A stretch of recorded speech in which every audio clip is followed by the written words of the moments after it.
In your morning consumer news, the FAA wants to fine Boeing more than $3 million for safety violations. The agency found hundreds of quality problems, it said, at Boeing's 737 factory in Washington and a subcontractor in Kansas. The FAA says those violations led to last year's door plug failure on that Alaska Airlines flight. Boeing has 30 days to respond to the proposed fines. Americans are losing confidence in the economy. Consumer sentiment dropping 3 points in August, according to a new survey.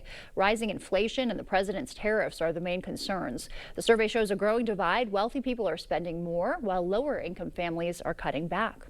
And your morning coffee is getting a lot more expensive. Retail coffee prices jumping more than 20% in August compared to last year. That's the biggest increase since October '97. Economists blame Trump's tariffs on coffee exporting countries like Brazil. The U.S. imports more coffee than any other country.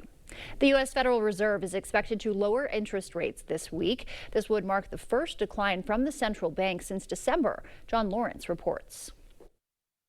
The last time we kind of saw this was in the 1970s, and that playbook doesn't fit today because we are in a global supply chain. The U.S. is getting hit with an economic double whammy.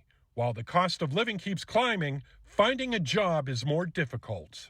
When you still have the high inflation, which is still pretty sticky, and then you add the low growth, that's where we start to worry a little bit.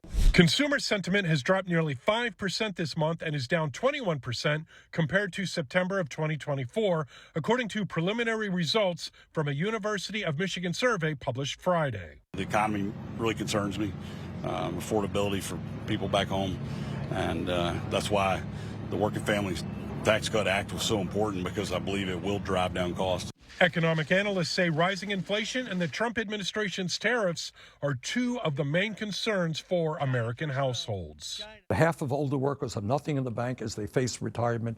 You got a quarter of our seniors trying to get by on $15,000 a year or less. The Bureau of Labor Statistics' latest data says consumer prices inched upward 0.4 points last month, pushing the annual inflation rate to 2.9%. Consumers are they don't. The real issue isn't if they're 3% or 10% inflation.